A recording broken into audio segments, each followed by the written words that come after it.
I love blind buying perfumes. Probably 80% of my collection are blind buys. And today I'm going to share with you my absolutely best blind buys. So if you're interested to see, keep on watching.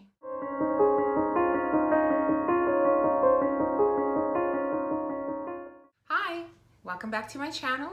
Thank you for watching this video and for subscribing. And if you haven't subscribed yet, definitely hit that red button.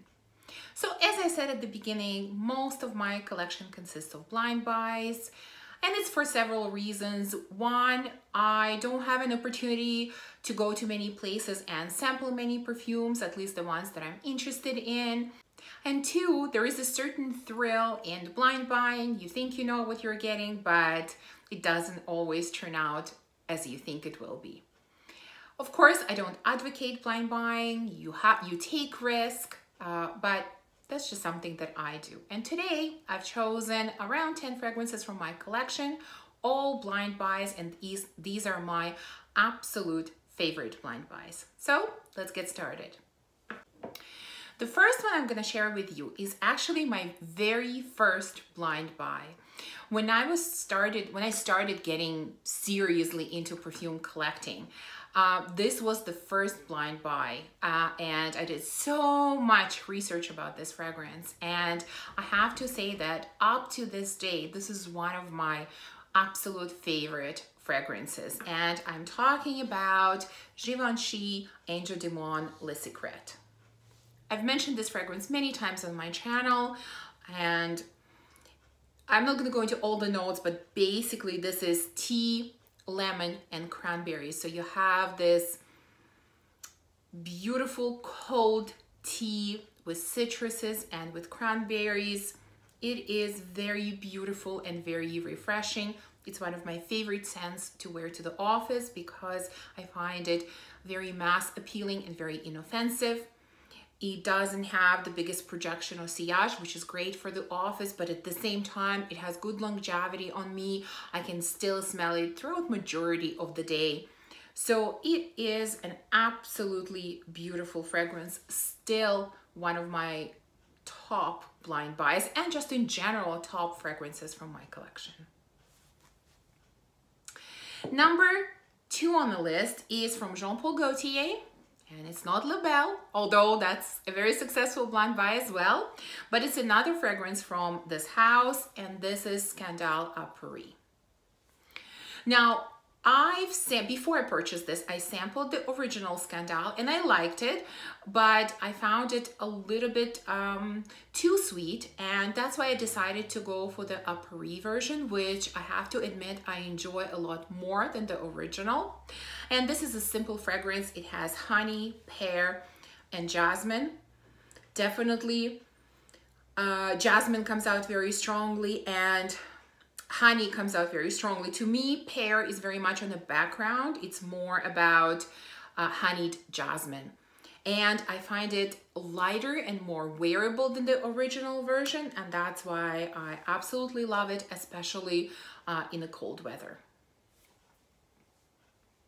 Number 3 on my list is a very recent acquisition, and I was really nervous about this one because in general, this is well, to me at least, this is a complicated house. They have very interesting fragrances, but they're also complex and they're not safe blind buys at all. But this is a discontinued fragrance from this house, and I accidentally sort of found one at a local shop. I didn't have an opportunity to go sample it, and so I decided to just blind purchase it, and I'm glad that I did because I really, really love it. So I'm talking about Serge Lutensjord. This is Jour de Peau.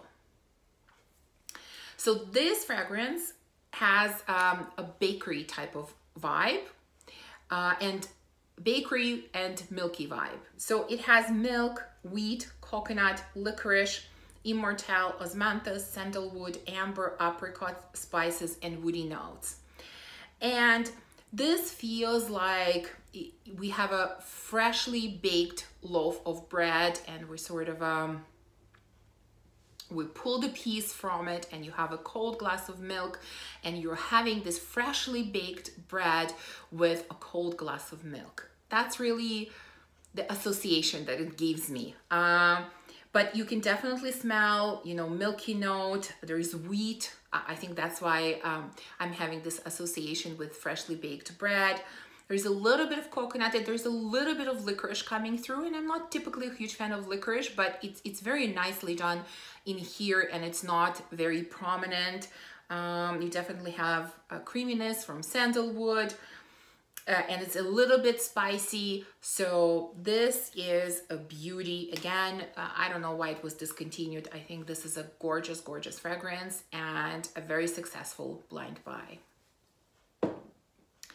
Next one is from Kilian, and this is Princess. So I don't need a prince by my side to be a princess. And I don't remember why I blind purchased this one, because this one is easily available in Sephora to sample, but I just read that this is a very sweet marshmallowy kind of fragrance, and I typically like those types of scents, so I just decided to purchase it, and I'm glad that I did, because it is exactly how it was described and how it was reviewed by many people. This is a marshmallow bomb, is what I would call it. It is very sweet. It has marshmallow, benzoin for sure. It says it has tea note, although I don't really sense any tea in it. It has ginger and lemon. Yes, there is a little bit of that freshness and citrusy thing that's coming through, but mostly it's sweet marshmallow, and I love it. It's beautiful. It's very comforting in the winter, and it has great longevity. So this is another great blind buy. Okay, next one, and I'm not going to spend too much time on this because I mentioned it quite a lot in a number of my recent videos, but I had to mention it here as well, and that's Lavandes Trianon from Maison Lancome. This is a sugar cookie sprinkled with lavender. It is milky, creamy, delicious, smooth, outstanding fragrance. Again, I'm not going to spend too much time on this. You've heard me talk about it before, but definitely an amazing blind buy. Next one is from the house of Mancera, and this is Holidays. I've heard a number of people talking about this one on YouTube. I think more than anyone else, it was Paulina Shar who was talking about it, and she described it as a suntan lotion type of scent, and I already had Tom Ford Eau de Soleil Blanc, which has the same type of vibe, and I really enjoyed it, although I always had an issue with it not lasting long, and so for those reasons I decided to try this one. And again, there is coconut, there are some citruses, there's tiare flower, vanilla, musk, sandalwood, etc. And this is your coconut with tiare flower, with vanilla, with a little bit of musk, but it's a beautiful kind of musk. It makes you think of a vacation, of sitting on the beach. It does have the suntan lotion vibe, and I absolutely love it. But I would say this is definitely not for everyone. You know, some people don't like those type of fragrances, so sample before you buy. Next one is from House of Xerjoff, and I could have easily said that Lyra was my most successful blind buy from this house, but I'm not going to say Lyra because I knew that Lyra was a beautiful gourmand, and I typically love those types of scents. So although it was a blind buy, but I kind of expected to love it. This fragrance, on the other hand, I was really nervous about because there are some notes in here that made me nervous, and I'm talking about Bouquet EDP.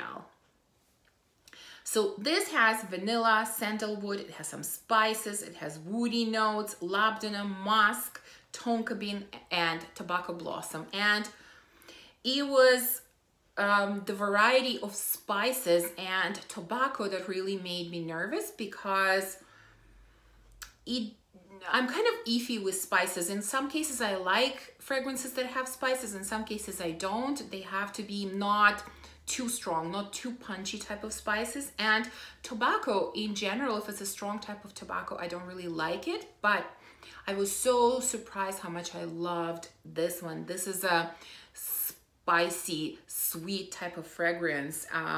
It sort of reminds me of a slightly sour, slightly bitter type of cherry, although there's no cherry note in here, and tobacco blossom brings something special to it. So I was thrilled with this purchase, even though initially when I was buying it, I was extremely nervous, but it worked out beautifully. Next one is an affordable fragrance, and this is from Jessica Simpson, and this is Vintage Bloom. And this is probably my favorite celebrity scent in my collection. This is a floral type of fragrance, and florals are not my favorite type of scents. If they're florals mixed with other stuff, I enjoy it, but if it's purely floral type of fragrance, I tend to find them heady. They give me a headache. I find them too much. So I was nervous about this one, but again, I was really pleasantly surprised. This is a beautiful, beautiful fragrance of really high quality in my opinion. So there are not many notes in here. You have lemon, lime zest, peony, raspberry blossom, sandalwood, and musk.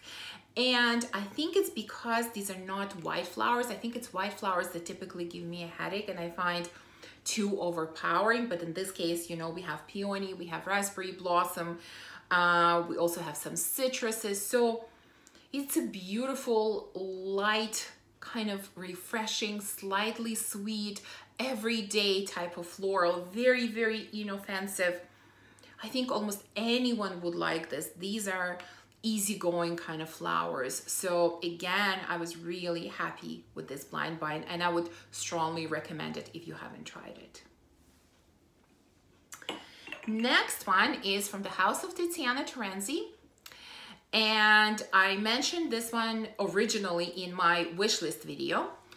And I said there that I was really interested in this fragrance, but I was nervous about purchasing it because some of Tiziana Terenzi's fragrances have this synthetic musk type of note, which I really, really don't like. And I was worried that this one might have it. But eventually, I was too curious about it, and I pulled the plug and I bought it. And I'm so thrilled that I did, because it does not have this synthetic note at all. Just the opposite. This is a very airy, gentle type of fragrance, which I think is unusual for that house. Of course, I'm talking about Casiopeia. This has passion fruit, it has musk, it has sandalwood, it has lemon, some other notes, but this is really about passion fruit. Passion fruit comes out more than anything else, and it's beautiful, gentle type of sweetness. It is delicious, it is addictive, and a really great blind buy. I love this one. And I think we're left with, what, 2 or 3 more. So let me go through these quickly. Another one is Al Haramian Amber Oud Gold. So again, there's been a lot of talk about this fragrance on YouTube, and I was really curious to try it. Of course, as soon as I see oud, that scares me, but I decided, okay, I'm gonna try it. And I knew that this was considered a dupe of Herba Pura, which I have sampled and I liked, but I didn't love and didn't feel the need to buy a full bottle. So definitely was nervous about this blind buy as well. But this turned out beautifully. First of all, I would say that the packaging and the bottle are really high quality, considering that this is an inexpensive fragrance.